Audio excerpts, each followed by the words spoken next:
¿Historias de fantasmas? No, por aquí no tenemos nada de eso. Tenemos la historia de Jacob, que es lo más parecido que encontrarás. ¿De verdad quieres escucharla? Bueno, no debería decírtelo, pero, bien, no me interrumpas. No tengo paciencia para esto. ¿Cómo describir a Jacob Amory? Bueno, supongo que se podría decir que era el típico chico al que nadie prestaba atención.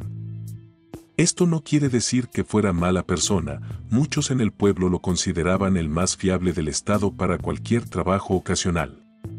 Pero nunca destacó en nada. Era la viva imagen del dicho, quien mucho abarca, poco aprieta.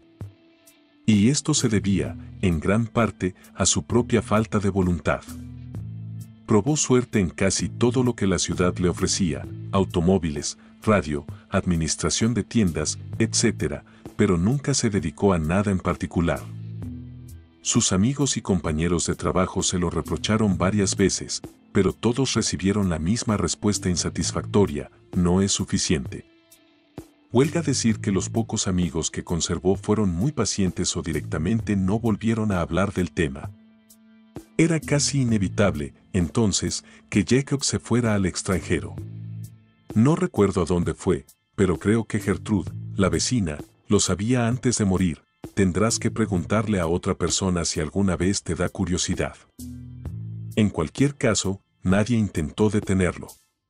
Todos pensaban que un poco de viaje le quitaría la ambición, o al menos la alimentaría hasta que dejara de ser un problema. Incluso le hicimos una fiesta de despedida, lo cual me pareció un bonito detalle por parte de todos. Bueno, en fin, estuvo fuera, 6, 7 años. No me acuerdo. Tendrás que preguntarle a otra persona sobre eso también. En fin, al final volvió, y había cambiado. Era afable, enérgico, siempre sonriente, y pronto entendimos por qué. Nos enseñó un recuerdo que había traído, un palo negro, del largo de un lápiz, pero con la textura de la tiza.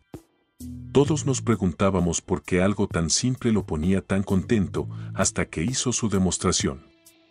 Cogió un papel y, con ese palo. Dios mío, tiene que haber una palabra mejor para describirlo, dibujó un círculo tosco.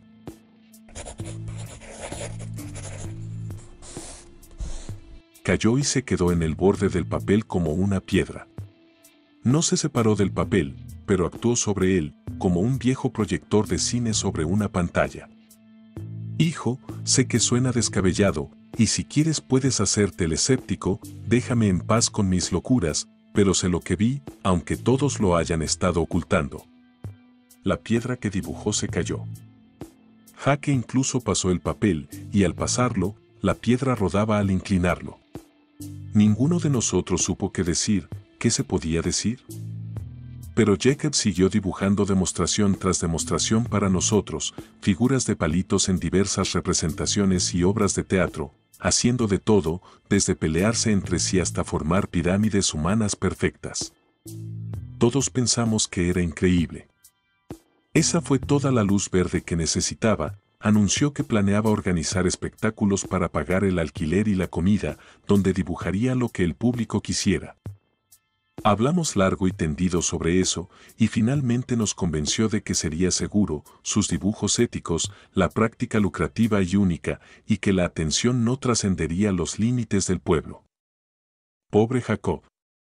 Si no me hubiera dejado llevar tanto por el momento, quizá habría captado las señales enseguida y habría salvado al pobre desgraciado partiéndole ese armatoste por la mitad. Pero yo era más joven, todos lo éramos, y no vimos ningún problema en animarlo a compartir con los demás lo que nosotros considerábamos una experiencia increíble. Jacob no tenía contactos importantes en la radio ni en la televisión, y el internet no llegaría hasta una década después, así que hizo lo que hacen todos con un presupuesto muy ajustado, anunció su programa con folletos. Puede que a los citadinos no les digan nada, pero en un pueblo pequeño, de vez en cuando llaman la atención. Además, Jacob logró destacar con figuritas que saltaban y hacían cosas para captar la atención del público. Su primer programa debió atraer a unas 60 personas, probablemente muchas más. Y sus espectáculos eran fantásticos. Alguien gritaba una escena de una obra de teatro o un sketch cómico, y la mano de Jake volaba sobre una pared blanca como un pájaro. Se había estado conteniendo al hacer esa piedra, de eso no hay duda. Sus ilustraciones eran impecables y podía crear una figura humana increíble en minutos. Ahora que lo pienso, no recuerdo que ninguna de sus escenas tardara más de 10 minutos en hacerse.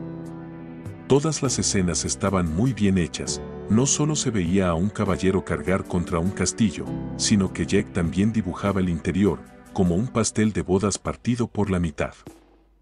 Así, se podía ver al caballero escalar las murallas, abrirse paso a través de los niveles hasta la mazmorra, luchar contra la princesa y saltar desde las almenas del castillo a su caballo de huida, todo en completo silencio.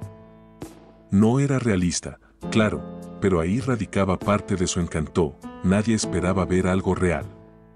Cuando terminaba una escena o un boceto, los personajes dejaban una pared sin pintar o él la cubría con pintura blanca. Esto era bueno, en cierto modo, les daba a las representaciones un límite de tiempo, de modo que cuando terminaba con las 4 paredes de la sala, todos sabían que la función había terminado hasta que se secara la pintura. Mientras tanto, Jack estaba cambiando para mal. Ya les había comentado que, a su regreso, estaba rebosante de energía. Pues bien, esa energía, esa vitalidad, ese fervor, o como quieras llamarlo, nunca lo abandonó. Ni por un instante. Al contrario, parecía crecer en él, y lo disfrutaba demasiado.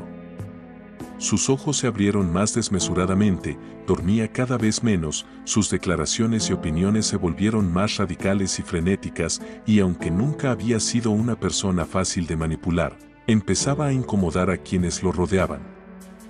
Pasó un mes o dos, y el público de Jack creció como la pólvora.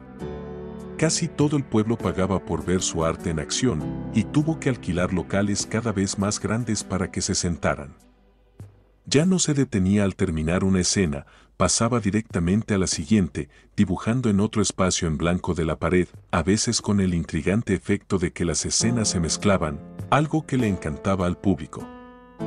La temática de su arte también se volvió más salvaje e inmoral.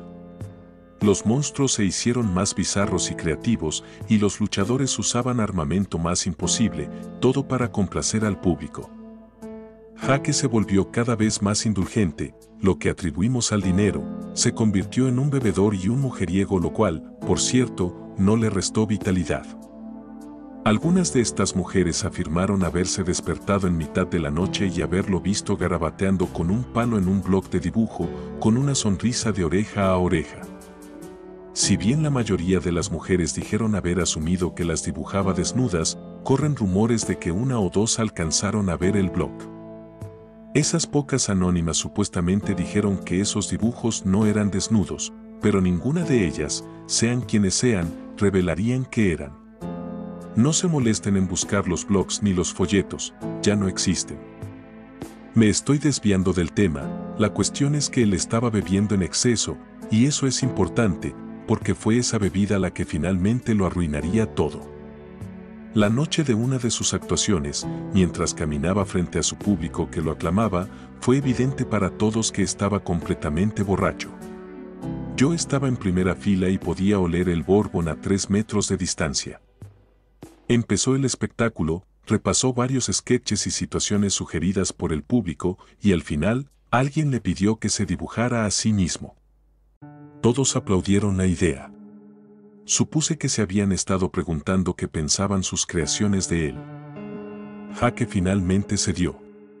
Apenas terminó de unir las 2 últimas líneas de su abrigo, todos los personajes, a lo largo y ancho del enorme muro, se detuvieron y miraron fijamente la ilustración. Los amantes dejaron de besarse, los payasos de reír, los robots de luchar contra piratas, todo se paralizó y contempló la ilustración de Jacob. El público enloqueció casi al instante. Recuerdo la cara de Jack en ese momento, pálida como la nieve, con una terrible comprensión de su error, buscando desesperadamente los botes de pintura blanca que había olvidado sacar antes del espectáculo. ¿Y los demás? Miraban al falso Jacob. Jacob metió la mano en el bolsillo de su chaqueta, sacó un bastón negro y, ante nuestra mirada, dibujó una puerta.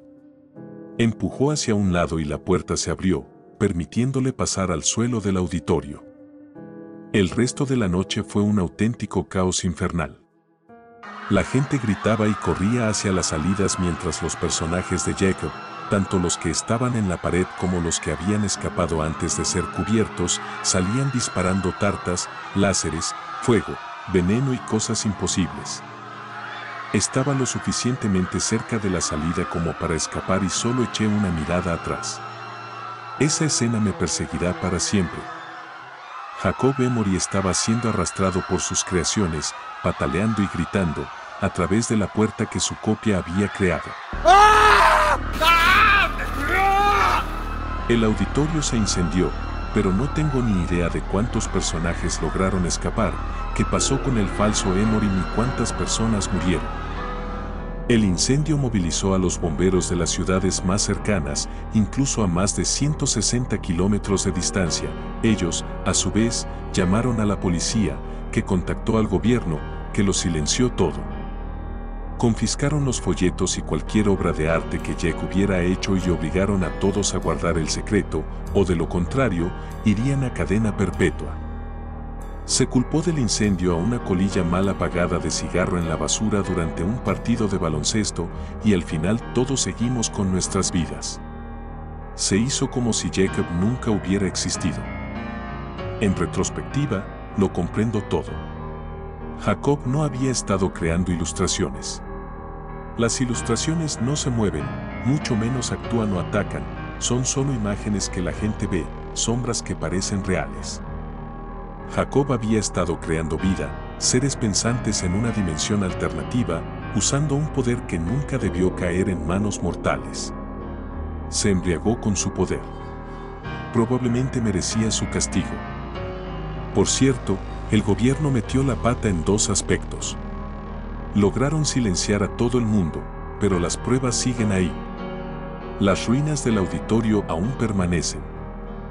Dicen que pronto empezarán la reconstrucción, lo que borrará cualquier rastro que alguien pudiera encontrar.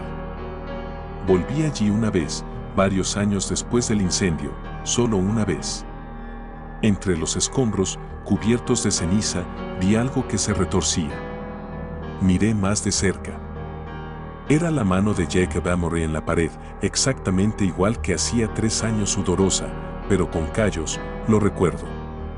Pero se agitaba constantemente, como si el cuerpo al que se suponía que estaba unida aún se estuviera retorciendo entre las llamas. Ese fue el primer error.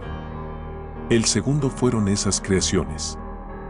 Como ya dije, desconozco cuántos lograron escapar, ni cuántos fueron encontrados y capturados por los agentes del gobierno, pero solo diré esto, esos prados de hierba alta en las afueras de la ciudad.